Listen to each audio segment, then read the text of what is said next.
आज की वीडियो में क्या क्या है आप सबसे पहले यह मुलाहिजा कीजिए। एक ऐसे कामयाब शख्स की कहानी है जो दुनिया में बैकवक्त शतरंज और मार्शल आर्ट्स का चैंपियन भी था और एक कामयाब राइटर भी था। और इसकी कामयाबी के पीछे दो गुर थे। वो क्या थे आप भी जानिए और अपनी जिंदगी बदलिए। मैं हूं जावेद चौधरी और आप देख रहे हैं माइंड चेंजर। हमारे साथ एक साल में 10 लाख लोग जुड़ चुके हैं। अगर आप इनमें शामिल नहीं हैं तो आप इस सुर्ख निशान को टच करके इस चैनल को सब्सक्राइब कर दीजिए और घंटी के इस निशान को भी हल्का सा पुश कर दीजिए। मुझे यकीन है आपका यह फैसला आपका मुकद्दर बदल देगा। अमेरिका में एक चेस प्लेयर है जॉश वेट्सकन। आपने अगर हॉलीवुड की film searching for Bobby Fischer देखी हो तो आप बड़ी आसानी से जॉश तक पहुंच जाएंगे। यह फिल्म जॉश की जिंदगी पर बनी थी। यह 1976 में न्यूयॉर्क में पैदा हुआ था और यह इस वक्त शतरंज यानी चेस और मार्शल आर्ट्स बैकवक्त दोनों का चैंपियन है। यह 3 किताबों का मुसन्नफ भी है। जॉश ने 10 साल की उम्र में सिर्फ 6 मूव से वर्ल्ड चैंपियन को हराकर पूरी दुनिया को हैरान कर दिया था। यह इसके बाद 15 साल की उम्र में अमेरिका का नेशनल चेस मास्टर बन गया और यह 16 साल की उम्र में, जी हां, सिर्फ 16 साल की उम्र में इंटरनेशनल मास्टर बन चुका था। और फिर इसने 25 साल की उम्र में पहुंचकर चेस छोड़ दी। इससे वजह पूछी गई तो इसका कहना था मैं अब सिर्फ जीतने और जीतने के लिए खेल रहा हूं, सीखने और सीखने के लिए नहीं। लिहाजा चेस में अब मेरे लिए कोई नई चीज नहीं बची। मैं आंखें बंद करके भी खेल सकता हूं। इस खेल में सिर्फ अब मैं वक्त जाया करूंगा। ये चेस के साथ साथ मार्शल आर्ट्स भी सीख रहा था।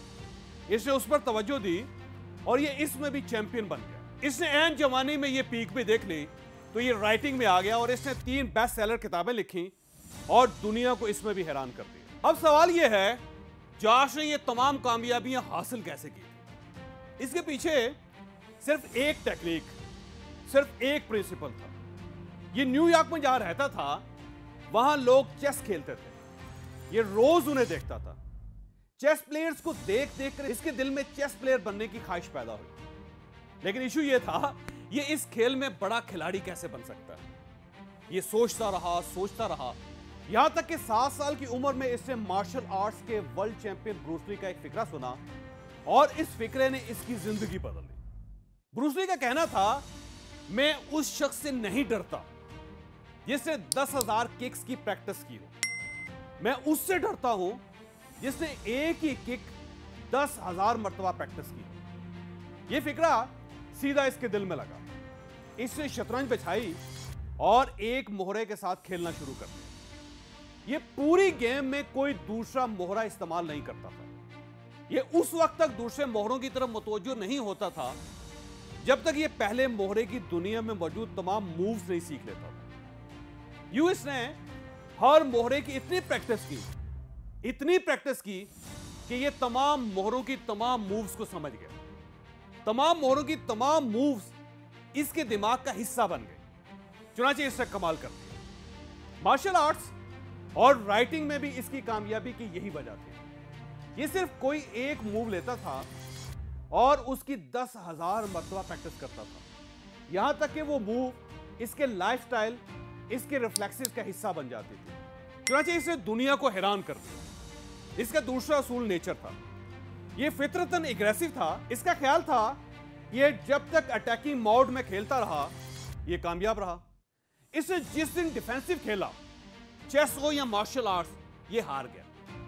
हम जॉश की कहानी से क्या सीख सकते हैं? हम सीख सकते हैं कि आप 10,000 मूव्स पर प्रैक्टिस ना करें। आप कोई एक मूव लें, कोई एक टेक्निक लें और उसकी 10,000 मर्तबा प्रैक्टिस करें। कोई आपका रास्ता नहीं रोक सके। मैं जब मोटरसाइकिल चलाता था तो मैं एक मैकेनिक के पास जाता था। वो मोटरसाइकिल के इंजन पर छोटी सी हथौड़ी मारकर उसे ठीक कर देता था। वो हथौड़ी की 1 या 2 ज़रबों के 2,000 रुपए चार्ज करता था। मैंने उससे एक दिन पूछा हथौड़ी की 1 ज़रब के 2,000 रुपए कुछ ज्यादा नहीं है? वो हंसकर बोला जनाब आपको किसने बताया कि मैं हथौड़ी मारने के 2,000 रुपए लेता हूं?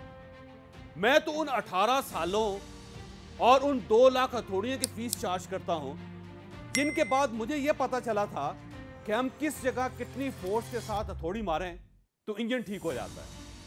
आप भी इतनी प्रैक्टिस कर लें, आप भी थोड़ी मारने की फीस चार्ज किया करेंगे। और दूसरा, आप फितरत को इस्तेमाल करें। आप अगर एग्रेसिव हैं तो एग्रेसिव खेलें, और अगर आप डिफेंसिव हैं तो डिफेंस करें। यकीन करें कि कुदरत ने आपकी कामयाबी आपकी फितरत में रखी है, इसे इस्तेमाल करें। दुनिया में कोई शख्स आपका मुकाबला नहीं कर सकेगा। अगर आपको यह वीडियो पसंद आई हो तो आप इसे किसी न किसी के साथ शेयर कीजिएगा।